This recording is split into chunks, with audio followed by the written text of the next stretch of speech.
Des 100 participent pour l'avenir de tes enfants.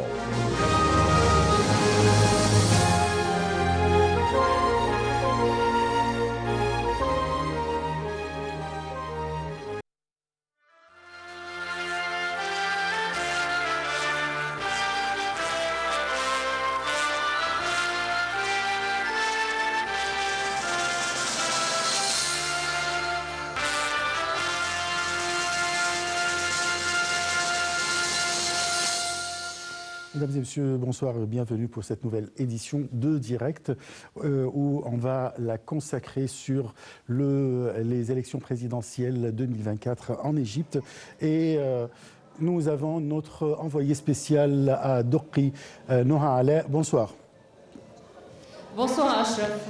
Alors, Noha, expliquez-nous comment se déroule le processus électoral pour cette deuxième journée. Alors effectivement, nous sommes au deuxième jour de vote donc des élections présidentielles en Égypte. Je me trouve actuellement dans le quartier de Dohi qui possède 17 bureaux de vote, dont 33 sous-comités pour 283 576 électeurs. Je me trouve derrière moi donc se trouve l'entrée principale du bureau de vote, un bureau de vote mixte auquel nous avons pu voir durant la journée toutes les tranches d'âge. Durant la matinée, effectivement, les personnes retraitées étaient en majorité, et ceci est peut-être du fait qu'ils ne travaillent pas. Et en fin d'après-midi, nous avons commencé à voir les plus jeunes arriver, les plus jeunes à partir de 20 ans. Nous avons commencé à voir des hommes et des femmes venir voter. Et jusqu'à présent, des gens continuent à venir tout au long de cette soirée. Est-ce qu'on peut dire qu'il y a une participation massive ou bien moyenne? Comment vous pouvez décrire? C'est une participation correcte. Vous savez que les élections se tiennent sous 3 jours, étant donné que nous avons pour le quartier Dohi seulement 283 000 électeurs. Donc pour ce total-là, en 2 jours, je trouve que le taux de participation est très correct. Et vous pouvez le voir, nous avons une ambiance de fête autour de moi. D'accord. Alors, c'est toujours les élections en Égypte, c'est comme ça. Alors, est-ce qu'il y a des organisations internationales qui viennent pour inspecter le processus électoral en Égypte? Effectivement, avant juste que vous nous appelez, il y avait 3 membres d'une organisation internationale qui sont venus. Ils sont entrés dans le bureau de vote pour s'assurer que tout va bien. Ce matin également, nous avions la visite de membres de l'Union africaine et de la Ligue arabe. Là, je n'ai pas eu le temps de voir ils étaient de quelle organisation. Ils m'ont promis de ressortir et discuter avec moi. Mais effectivement, nous avons des visites régulières de la part des organisations internationales qui s'assurent du bon déroulement de ces élections. Alors, concernant les médias, bien sûr, les médias égyptiens couvrent les élections. Mais est-ce que vous avez remarqué quand même des médias étrangers? Oui, ce matin, il y avait une télévision russe, entre autres, qui était présente.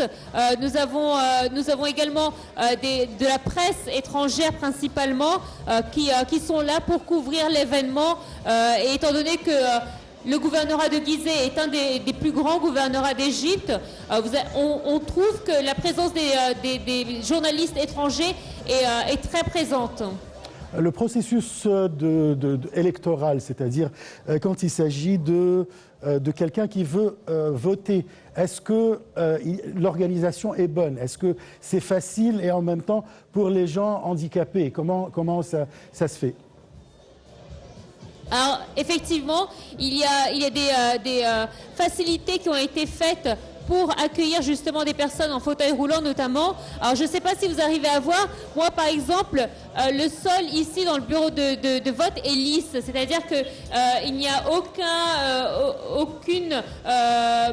aucune chose qui pourrait empêcher l'entrée de fauteuils roulants ou de personnes en béquille.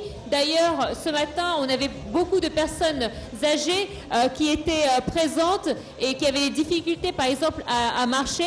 il y avait des agents qui étaient à leur accueil pour pouvoir les guider et pour les conduire à leur bureau de vote sans aucune difficulté. Donc effectivement, nous trouvons qu'il y a des facilités pour les personnes handicapées et pour les personnes âgées également. Y avait-il n'importe quelle plainte ou bien des problèmes qui se sont déroulés dans le quartier de Giza, toujours, dans le gouvernorat de Giza en général? Alors pour le moment, nous n'avons reçu aucune plainte. Nous avons des gens qui s'invitent avec nous à la caméra, mais c'est pas grave.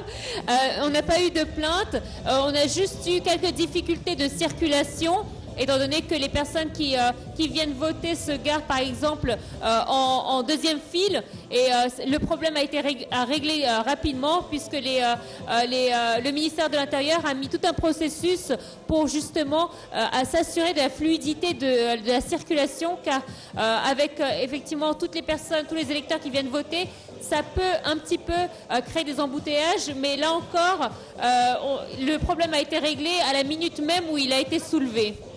Dernière question, Noha, c'est concernant la sécurité. Est-ce que tout est bien sécurisé, etc.? Alors effectivement, le ministère de l'Intérieur avait assuré que tout un plan de sécurité était mis en place pour assurer les bureaux de vote, et c'est ce que nous constatons depuis hier.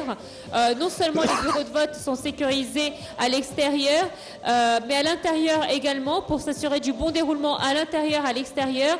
À l'intérieur, ce sont les juges et les membres de l'autorité nationale des élections qui s'assurent de la sécurité des bureaux, et à l'extérieur, le ministère de l'Intérieur a mis en place des agents de sécurité et des policiers pour pouvoir s'assurer non seulement de la sécurité des électeurs, du bureau de vote, mais également des passants et de la circulation dans les rues.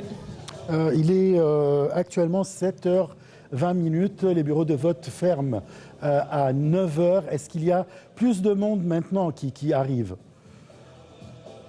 Oui, effectivement, il y a beaucoup plus de monde, et je pense, Ashraf, c'est parce que c'est dû au fait que nous sommes en pleine semaine, et que donc les gens arrivent du travail, je pense, pour venir voter le matin. C'est vrai que les gens sont peut-être occupés soit par l'université, soit par leur travail, et ils attendent en fin de journée pour pouvoir voter. Et c'est vrai que nous avons constaté qu'en fin de journée, il y a beaucoup plus de personnes qui venaient voter qu'en matinée.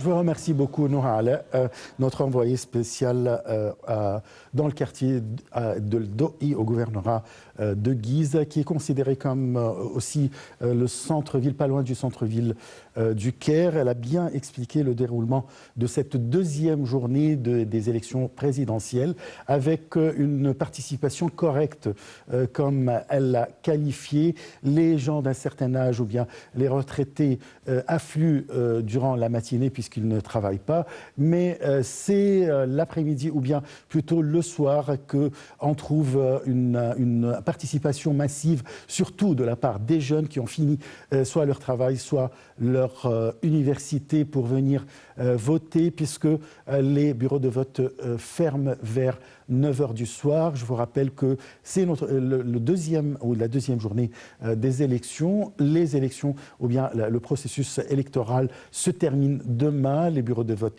ouvrent à 9h du matin et ferment à 9h du soir, en attendant après pour les résultats. Et ça, c'est le premier tour, mais s'il y aura une autre élection, c'est-à-dire il y aura deux qui vont refaire les élections, je veux dire deux candidats, alors ça sera le 18 décembre, et sinon on annoncera les résultats très bientôt. Je passe à notre premier reportage. Il s'agit des bureaux de vote qui ont ouvert aujourd'hui à 9h du matin leurs portes aux électeurs au niveau des gouvernorats pour voter aux élections présidentielles pour le deuxième jour consécutif. Le directeur de l'organe exécutif de l'autorité nationale des élections, Ahmed Bendari, a déclaré que le scrutin se déroule régulièrement et sans aucun obstacle dans des bureaux de vote dans l'ensemble des gouvernorats de la République, soulignant que la cellule opérationnelle de l'autorité nationale des élections a reçu des informations faisant état d'une participation massive des électeurs. Maison participe, soutient ta patrie.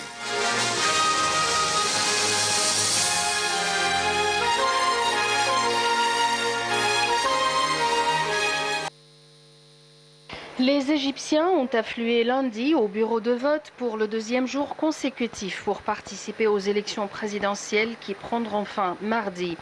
Le processus électoral se déroule régulièrement sans aucun obstacle, a déclaré le directeur de l'organe exécutif de l'Autorité nationale des élections au deuxième jour des élections présidentielles Égypte 2024. Le scrutin se déroule sous plein contrôle judiciaire et sous observation de différentes organisations de la société civile et des médias locaux et internationaux. 4 candidats se présentent aux élections présidentielles. Abdel Fattah el-Sisi, le chef du parti égyptien social-démocrate, Farid Zahran, le chef du parti del Wafd Abdel Sanad Yamama et le chef du parti républicain du peuple, Hazem Omar. 9 376 centres électoraux, dont 11 631 bureaux de vote, sont répartis au niveau de la République et soumis à la gestion et la supervision de l'Autorité nationale des élections. 67 millions d'électeurs ont le droit de voter au scrutin présidentiel. L'ANE a fourni de nombreuses facilités aux personnes âgées et aux personnes ayant des besoins spéciaux pour exercer leurs droits constitutionnels au scrutin. Aucune plainte n'a été présentée concernant l'ouverture des bureaux de vote et l'accueil des électeurs. La secrétaire générale de l'Organisation arabe des droits de l'homme a fait l'éloge des mesures adoptées par l'Autorité nationale des élections pour se préparer à l'élection présidentielle, affirmant qu'elle observe les normes internationales dans l'élection présidentielle.